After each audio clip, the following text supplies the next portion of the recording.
వాక్య భాగం ఏమై ఉన్నదో నేర్చుకునే ప్రయత్నం చేద్దాం. దానియేలు గ్రంథము 9వ అధ్యాయము 27వ వచనాన్ని మనము ధ్యానం చేసుకునే ప్రయత్నం చేద్దాం.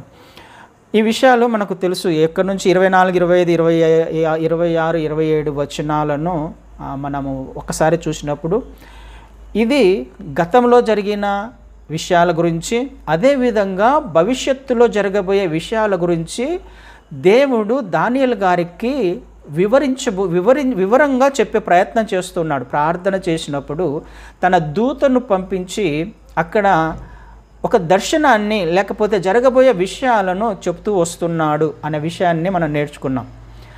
ఇక్కడ 70 వారాలు అనే ఒక అంశాన్ని మనం నేర్చుకుంటూ వస్తున్నాం. 70 వారాలలో జరగబోయే సందర్భము చాలా ప్రాముఖ్యమైన విషయం ఇది. అయితే ఈ 70 వారాలను ఒకసారి రీక్యాప్ చేసే ప్రయత్నం చేస్తున్నాను. మనం ఏం నేర్చుకున్నాం ఒక 2-3 మినిట్స్లో కంప్లీట్ చేయడానికి ప్రయత్నం చేస్తాను. 70 వారాలు అని అంటే 70 వీక్స్ ఆఫ్ ఇయర్స్ అని ఇంగ్లీష్లో రాయబడింది. మనకు తెలుగులో 70 వారాలని మాత్రమే రాయబడింది. కానీ దీని యొక్క మీనింగ్ ఏంటి? మాతృభాషను ట్రాన్స్లేట్ చేస్తే ఇది 70 వారాల సంవత్సరాలు అని అర్థం. 70 వీక్స్ ఆఫ్ ఇయర్స్ అంటే 70 వీక్స్ ఇయర్స్ అంటే ఎంత అవుతుంది? 70 × 7 490 సంవత్సరాలు. 490 సంవత్సరాల చరిత్ర గురించి దేవుడు తన దూతను పంపించి దానియేలు గారికి వివరంగా చెప్పే ప్రయత్నం చేస్తున్నారు. అయితే ఈ 490 సంవత్సరాలను లేకపోతే ఈ 70 వారాల సంవత్సరాలను 3 భాగాలు చేస్తున్నట్టుగా మనం నేర్చుకున్నాం. ఒకటి 7 వారాలు ప్లస్ 62 వారాలు ప్లస్ 1 వారం కదా. 7 + 62 69 అవుతాయి, ప్లస్ 1 70 వారాలు. ఈ 70 వారాలను 3 భాగాలు చేశారు. అయితే 7 వారాలు 69 వారాలలో ఏమి జరుగుతుంది అనే విషయాన్ని మనము గత నవంబర్ మాసంలో నేర్చుకున్నాం. ప్రభువైన క్రీస్తు వారు ఈ లోకంలోకి వచ్చి అభిషక్తుడు నిర్మూలమయ్యేంత వరకు 7 + 62 69 సంవత్సరాల లేకపోతే 69 × 7 483 సంవత్సరాల సమయము పడుతుంది అని నేర్చుకున్నాము. దానికి లెక్కలు కూడా మనం వేసుకుంటే ఎగ్జాక్ట్గా ఏ రోజు వస్తుందో కూడా మనం నేర్చుకున్నాం కదండి. మీరు ఒకవేళ రాసుకొని ఉంటే దానిని ఒక్కసారి జ్ఞాపకం చేసుకునే ప్రయత్నం చేయండి. 483 సంవత్సరాల సమయాన్ని మనం ధ్యానం చేసుకున్నాం.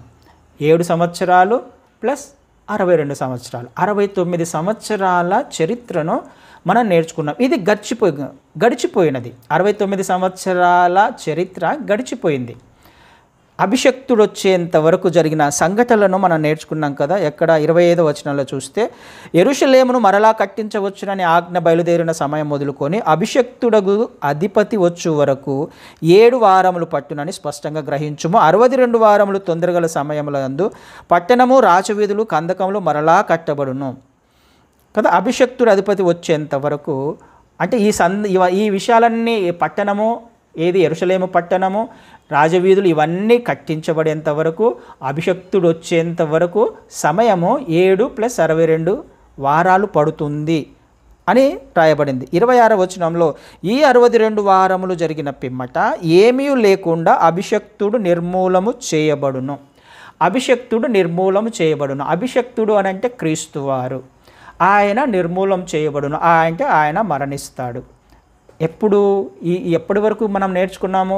7 + 62 69 వారాల చరిత్ర గడిచిపోయినది నేర్చుకున్నాము. క్రీస్తువారు చనిపోయేంత వరకు అది సందర్భము. అయితే ఆయన చనిపోయిన తర్వాత ఇంకొక మాట చూసే ప్రయత్నం చేసిన వచ్చునట్టి రాజు యొక్క ప్రజలు పవిత్ర పట్టణమును పరిశుద్ధ ఆలయమును నశింపచేయుదురు. వాని అంతము హఠాత్తుగా వచ్చును.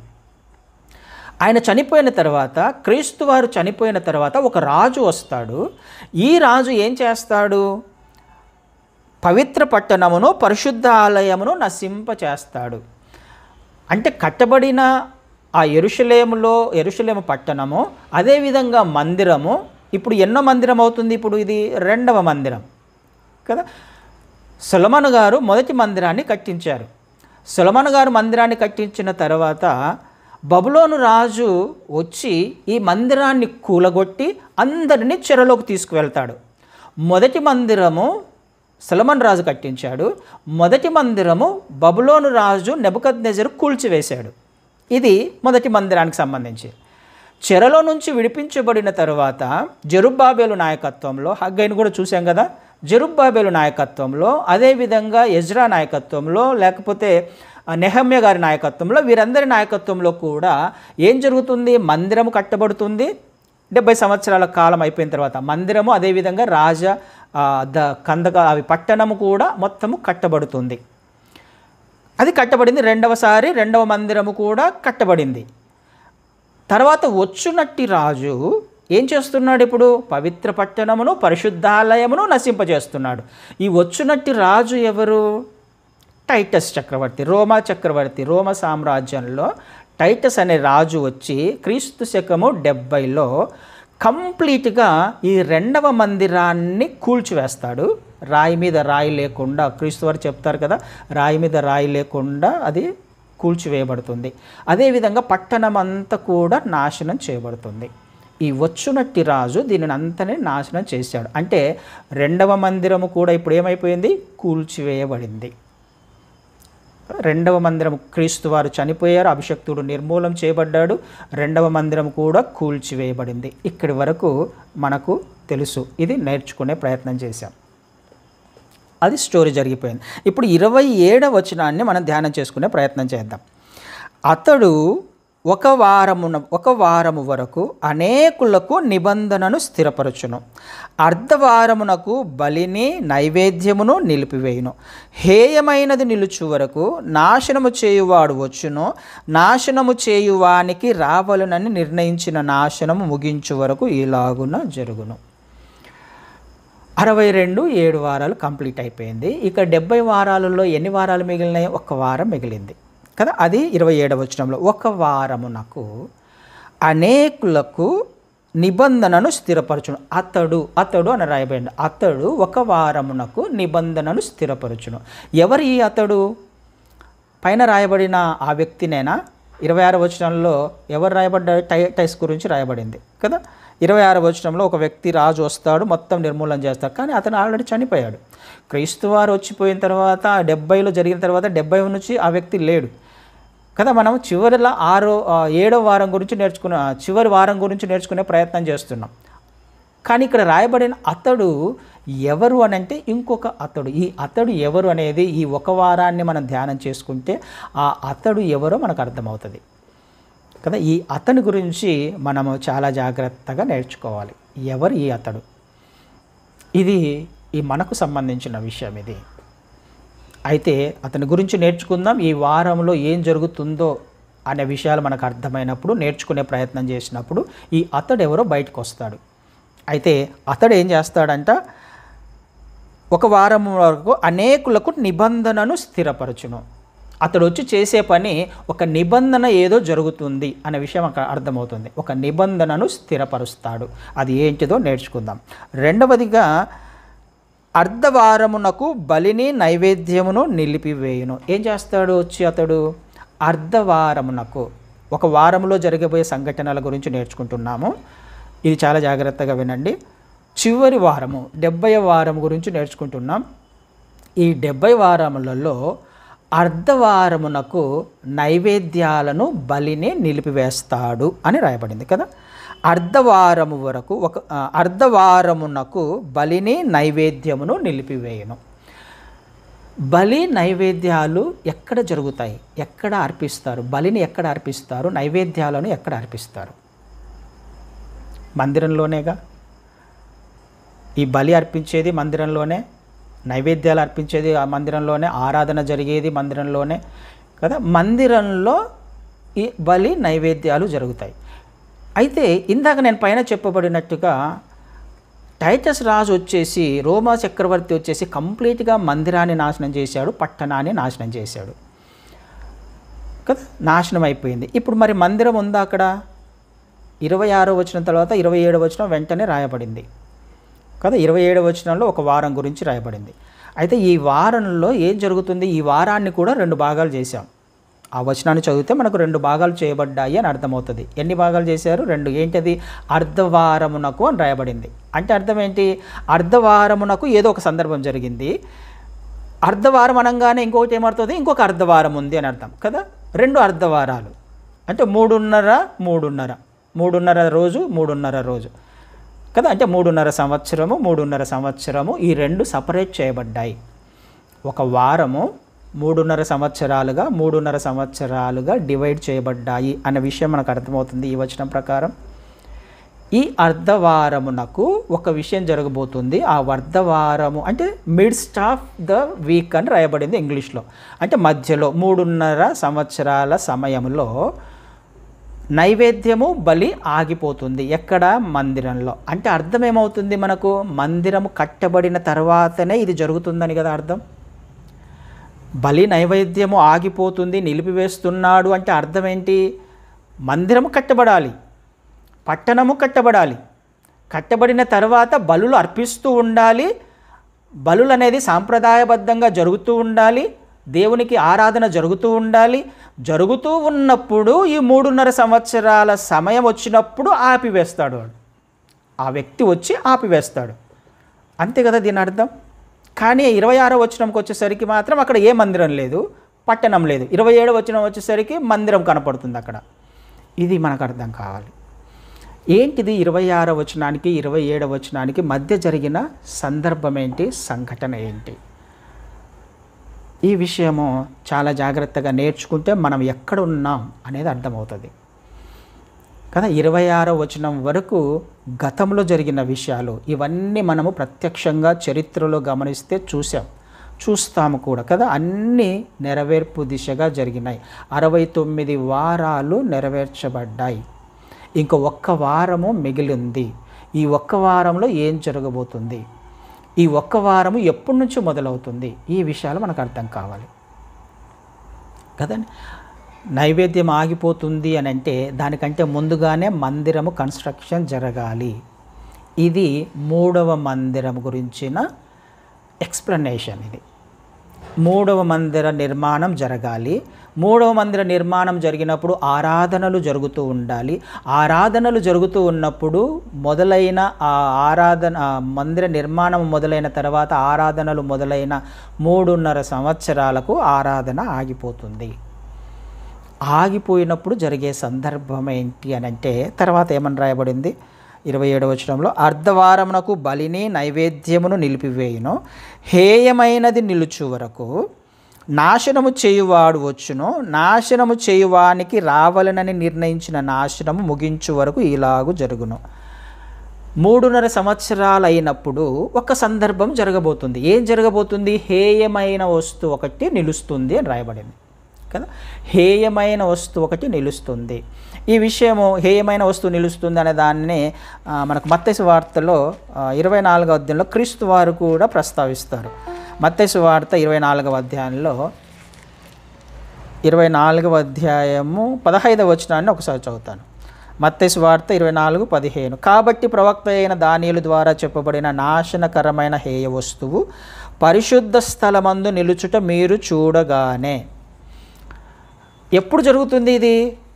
చివరి వారంలో 3.5 సంవత్సరాలు గడిచిపోయిన తర్వాత, అంటే 3.5 రోజు గడిచిపోయిన తర్వాత దానిని మన సంవత్సరంలోకి క్యాల్కులేట్ చేయాలి కాబట్టి 3.5 సంవత్సరాలు గడిచిపోయిన తర్వాత హేయ వస్తువు పరిశుద్ధ స్థలములో నిలవబడుతుంది.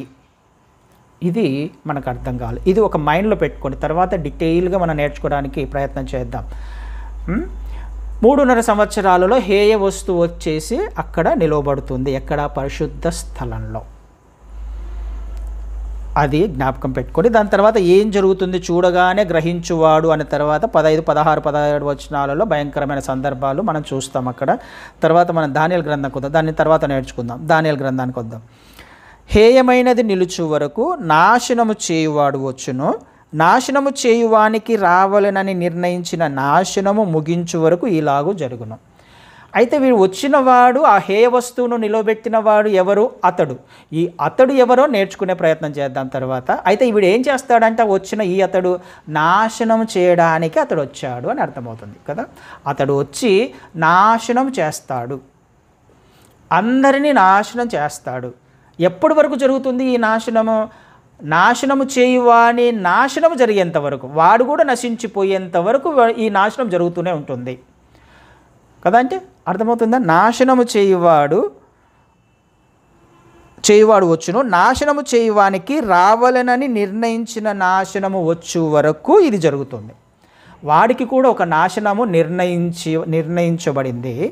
ఆ నాశనము నిర్ణయించబడిన ఆ కాలము వరకు వీడు నాశనం చేస్తూనే ఉంటాడు కదండి. అర్థమవుతుంది? అర్థం చేసుకోవడానికి ప్రయత్నం చేద్దాం. చాలా ప్రాముఖ్యమైన అంశం. అయితే నిర్ణయించిన సమయం ఎప్పుడు? నిర్ణయించిన నాశనము ముగించు వరకు అన్నది. అంటే ఒక సమయం నిర్ణయించబడింది. ఆ సమయం ఎప్పుడు? ఈ వారాన్ని మనం గమనిస్తే ఆ సమయం ఎప్పుడు కూడా అర్థమవుతుంది. ఒక వారాన్ని ఎన్ని రోజులు డివైడ్ చేశారు? 3.5 కదా. 3.5కు నాశనం వస్తువు వచ్చి కూర్చుంటుంది. ఇంకా ఎంత సమయం ఉంది? 3.5 సంవత్సరాలు, అంతే కదా. 3.5 సంవత్సరాలకు వాడు వచ్చేసి హే వస్తువుని తీసుకొని వస్తాడు. ఆ హే వస్తువు తీసుకొని వచ్చిన తర్వాత నాశనం చేయడం మొదలు పెడతాడు. అనేక మందిని నాశనం చేస్తూనే ఉంటాడు. అయితే వీడికి ఒక సమయం ఇవ్వబడింది. ఎంత సమయం ఇవ్వబడింది? మిగతా 3.5 సంవత్సరాల సమయం ఇవ్వబడింది కదండి. అర్థం చేసుకొని మైండ్లో ఫిక్స్ చేసుకుందాం. ఎందుకు? తర్వాత మన ఆత్మీయ జీవితం దీని మీద ఆధారపడాలి. తర్వాత ఏం జరగబోతుంది అనే విషయం మనకు అర్థమైనప్పుడు ఏం జరుగుతుంది? నాశనము జరుగుతుంది. ఈ 3.5 సంవత్సరాలలో నాశనం జరుగుతుంది. దీనినే ఏమంటున్నాం మనము? ట్రిబులేషన్, గ్రేట్ ట్రిబులేషన్ అంటున్నాం. మహాశ్రమల కాలము కదా. మహాశ్రమల కాలము 3.5 సంవత్సరాలు. 3.5 సంవత్సరాలకు వాడు వచ్చి కూర్చుంటాడు హే వస్తువుని తీసుకొని వచ్చి. అయితే దానికంటే ఒక నిబంధనను స్థిరపరుస్తాడు అనే విషయం కూడా మనకు అర్థమవ్వాలి. అంటే 3.5 సంవత్సరాలకు ఆ వ్యక్తి వచ్చి ఒక నిబంధనను స్థిరపరుస్తాడు. ఈ నిబంధన ఎవరికి మధ్యలో అనేది మనం తర్వాత రాబోయే దినాలలో నేర్చుకునే ప్రయత్నం చేద్దాం. ఈ 27వ వచనము మీకు అర్థమైంది అని అనుకుంటున్నాను కదా. 27వ వచనం అర్థమైతే మనం నెక్స్ట్ స్టెప్లోకి వెళ్ళే ప్రయత్నం చేద్దాం. 27వ వచనం అయితే మనకు అర్థమవ్వాల్సింది ఇంకొక విషయం. 26వ వచనానికి 27వ వచనానికి ఏదో గ్యాప్ ఉన్నట్టుగా అనిపిస్తుంది కదా. 69 సంవత్సరాలకు ఈ 1 సంవత్సరానికి మధ్యలో ఒక గ్యాప్ అనేది కనపడుతుంది మనకి. ఏంటి గ్యాప్ కనపడుతుంది? మందిరం కన్స్ట్రక్షన్ జరగలేదుగా. 3వ మందిరం కన్స్ట్రక్షన్ జరగల. పైననేమో కన్స్ట్రక్షన్ రెండవ మందిరం నాశనం చేయబడింది. 27కి వచ్చేసరికి మందిరం కన్స్ట్రక్షన్ చేయబడింది. అంటే మనకు అర్థం అవ్వాల్సింది ఈ రెండిటి మధ్యలో చాలా గ్యాప్ ఉంది. ఎంత గ్యాప్ ఉంది? మందిరం కన్స్ట్రక్షన్ చేయబడేంత గ్యాప్ ఉంది కదండి. ఎంత గ్యాప్ ఉంది? 70 సంవత్సరాలు, క్రీస్తు శకము 70లో జరిగిన ఆ సంఘటన నుంచి ఎంతవరకు గ్యాప్ ఉంది అని అంటే మనం ఏ రోజు వరకు? ప్రకటన గ్రంథము 3వ అధ్యాయము సంఘము ఏర్పరచబడేంత వరకు, సంఘ చరిత్ర మొదలయ్యేంత గ్యాప్ ఉంది. ఈ విషయం మనకు అర్థం కావాలి. అంతేనా? మందిరము కన్స్ట్రక్షన్ జరిగితేనే నైవేద్యం ఆపివేయబడుతుంది. ఆరాధన జరుగుతుంటేనే అది ఆపివేయబడుతుంది. అది ఆపివేస్తున్నాడు అని అంటే మందిరము నిర్మాణం జరగాలి. పట్టణం కట్టబడాలి. పట్టణం కట్టబడిన తర్వాత, మందిరం కన్స్ట్రక్షన్ అయిపోయిన తర్వాతనే మనకు ఏమవుతుంది? ఆరాధన జరుగుతుంది. అప్పుడు మాత్రమే ఆపివేయబడుతుంది. సో అయితే వీటి మధ్యలో ఏదైతే గ్యాప్ ఉందో దీనినే సంఘ చరిత్ర అంటారు, లేకపోతే ఫార్మేషన్ ఆఫ్ ద చర్చ్ అంటున్నాం కదా. క్రీస్తు వారు వచ్చి అభిషక్తుడు నిర్మూలమైన తర్వాత ఒకడు వచ్చి నాశనం చేశాడు. క్రీస్తు వారు వెళ్ళిపోయారు. వెళ్ళిపోయిన తర్వాత ఆయన మళ్ళీ రాబోతున్నాడు. వచ్చి ఎందుకు వస్తున్నాడు? సంఘాన్ని తీసుకువెళ్ళడానికి కదా. అంతే కదా. ఆయన వచ్చేది ఎందుకు?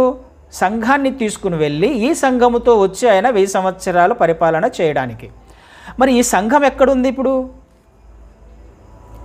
ఈ గ్యాప్ లేకపోతే 69 సంవత్సరాలకు 1 సంవత్సరానికి మధ్యలో గ్యాప్ లేకపోతే, 26వ వచనానికి 27వ వచనానికి మధ్యలో గ్యాప్ లేకపోతే సంఘం అనేది లేదు కదా. క్రీస్తు వారి గురించి ఎవరు ప్రకటిస్తున్నారు? సంఘం అనేది ఎప్పుడు ఏర్పరచబడింది? అపోస్తుల కార్యాలలో మొదలైంది సంఘం కదా. అర్థమవుతుంది అని అనుకుంటున్నాను. కన్ఫ్యూజ్ అవ్వకుండా ఆలోచన చేసుకోవడానికి ప్రయత్నం చేద్దాం, చాలా ప్రాముఖ్యం కదండి. మూడవ మందిరము కట్టబడాలి అని అంటే కట్టబడిన తర్వాత జరిగే సందర్భాలు ఏమేమి ఉన్నాయో 27వ వచనంలో రాయబడింది. అయితే కట్టబడాలి లేకపోతే క్రీస్తు వారు వచ్చి సంఘాన్ని తీసుకువెళ్ళాలి అంటే సంఘం అనేది ఏర్పరచబడాలి కదా, సంఘము ఏర్పడాలి. సంఘము ఏర్పడడానికి దేవుడు ఒక గ్యాప్ని ఇచ్చాడు.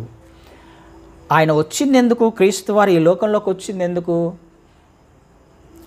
మనిషిగా పుట్టిన ప్రతి ఒక్కడు కూడా నశింపక నిత్య జీవము పొందడానికి, నిత్య జీవం పొందడానికి కావలసిన పరిస్థితులు అన్నిటినీ ఆయన చక్కబరిచి ఒక మార్గాన్ని ఏర్పరిచేసి అందులో నడిచిన వారందరినీ ఆయన తీసుకువెళ్ళడానికి ఇష్టపడుతున్నాడు.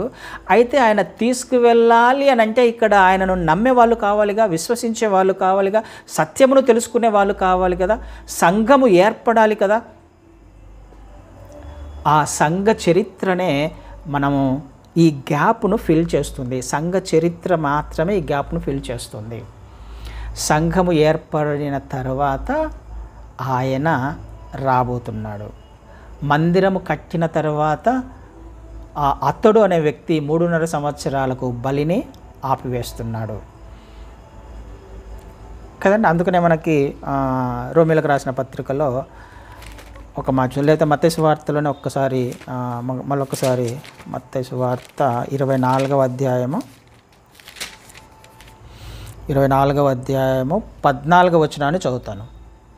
మరియు ఈ రాజ్య సువార్త సకల జనములకు సాక్షార్థమై లోకమందంతటను ప్రకటింపబడును, అటు తరువాత అంతం వచ్చును. అటు తర్వాత ఎప్పుడు అంతం వస్తుంది?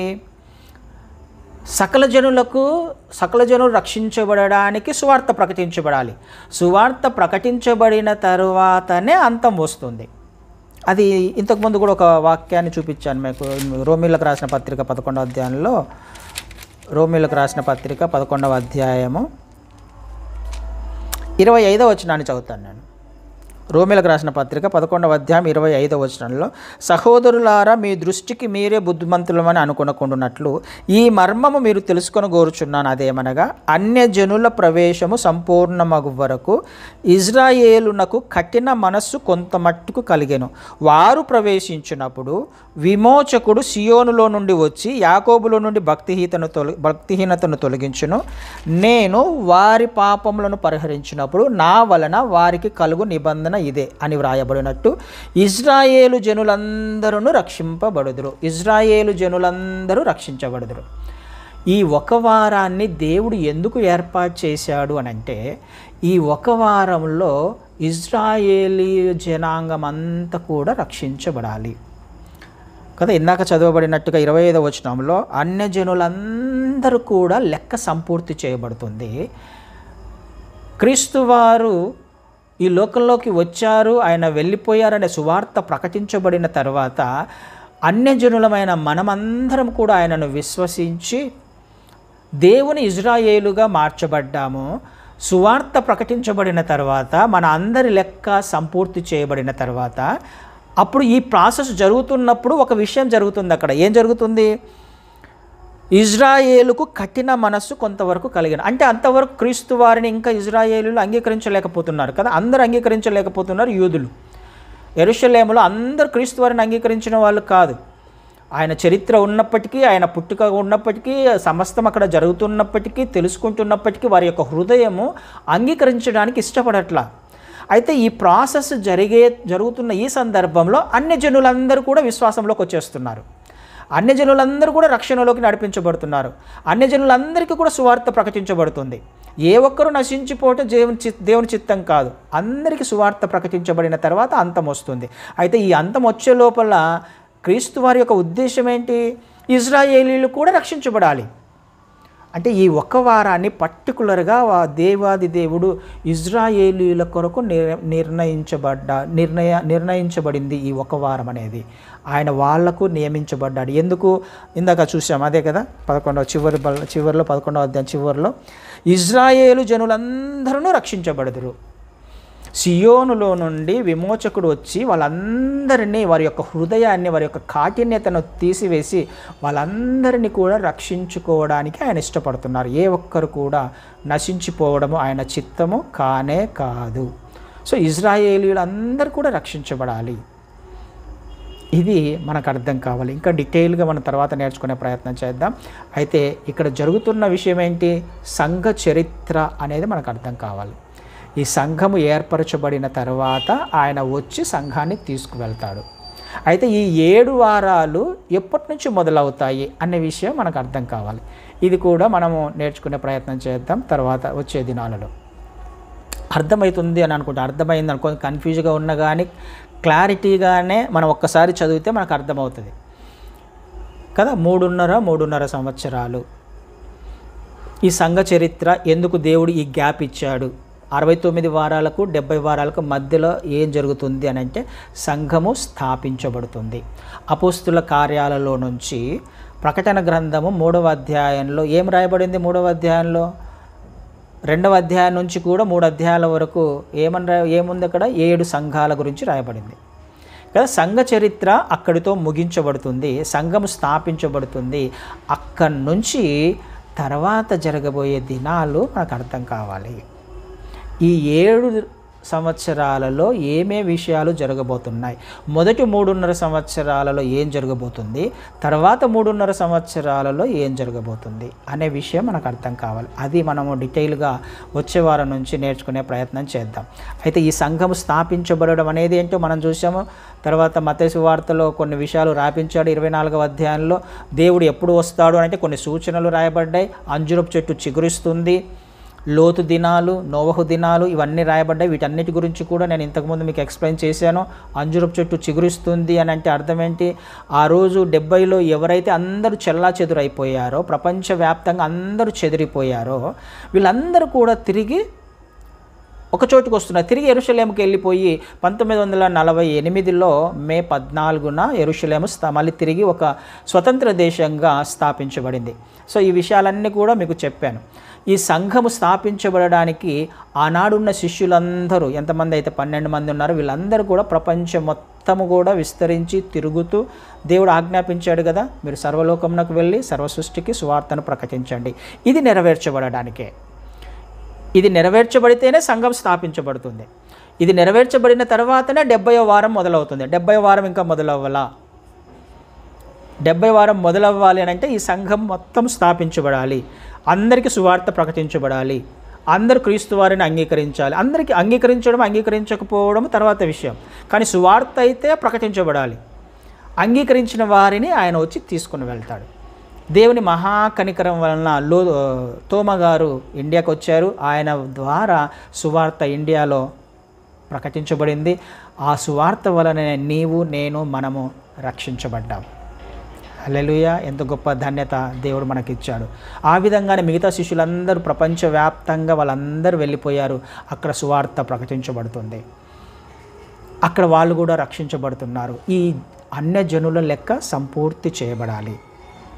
తర్వాత ఇజ్రాయేలీయులకు ఒక దేవుడు అద్భుతమైన ఒక అది ఏంటిదో మరి తర్వాత నేర్చుకునే ప్రయత్నం చేద్దాం. ఈ 7 వారాల్లో ఏం జరుగుతుంది, ఆ 7 సంవత్సరాలలో ఏం జరుగుతుంది అన్న విషయాన్ని మనం వచ్చే వారం నుండి నేర్చుకునే ప్రయత్నం చేద్దాం. మీకు అర్థమైంది అని అనుకుంటున్నాను. అర్థం కాకపోతే ఒకవేళ తర్వాత నన్ను అడగడానికి ప్రయత్నం చేయండి, లేకపోతే మెసేజ్ పెట్టినా కానీ నేను మీకు రిప్లై ఇవ్వడానికి ప్రయత్నం చేస్తాను. లేకపోతే మీరు ప్రశ్న ఇప్పుడు మీకు నాకు ఏదైనా మీరు అడగాలనుకుంటే కూడా అడగవచ్చు. ఇది మన తర్వాత ఆత్మీయ జీవితానికి సంబంధించింది.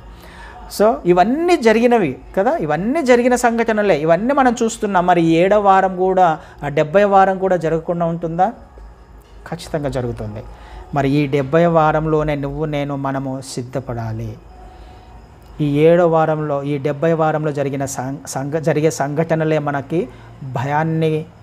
భయపడతాం. మనం ఆ సంఘటనలు చూసినప్పుడు ఏం జరుగుతుంది అక్కడ అనే విషయాలు మనం గ్రహించినప్పుడు మనం ఎంతగా మనల్ని మనం సిద్ధపరచుకుంటున్నాం, ఎంతవరకు ఆయన రాకడకు మనం సిద్ధపడుతున్నాం అనే విషయాలు మనకు అర్థం కావాలి. అన్నీ కూడా నెరవేర్చబడుతున్నాయండి, అన్నీ నెరవేర్చబడుతున్నాయి. ఆయన వచ్చినప్పుడు మనం ఆశ్చర్యపోతే ఆయన వచ్చినప్పుడు మనం సర్ప్రైజ్ అవ్వకూడదనే దేవుడు అనేక విషయాలను మనకు నేర్పిస్తూ వస్తున్నాడు. నువ్వు అప్పుడే వస్తావు అనుకోలేదయ్యా అని అంటే కుదరదు. అప్పుడు ఆయన వచ్చిన తర్వాత ఇంకా మాటలు ఏమి ఉండవు. వచ్చిన తర్వాత సిద్ధపడిన వారిని ఆయన తీసుకువెళ్తాడు. కాబట్టి మనం సిద్ధపడాల్సిన అవసరము ఖచ్చితంగా ఉంది.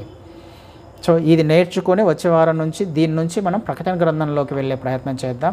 దేవుడు ఏం నేర్పించడానికి ప్రయత్నం చేస్తున్నాడో వచ్చే వారం నేర్చుకునే ప్రయత్నం చేద్దాం. ఒకవేళ అర్థం కాకపోతే నాకు మెసేజ్ అన్న పెట్టండి, లేకపోతే నన్ను ప్రశ్న డైరెక్ట్ ఫోన్ చేసి మాట్లాడవచ్చు.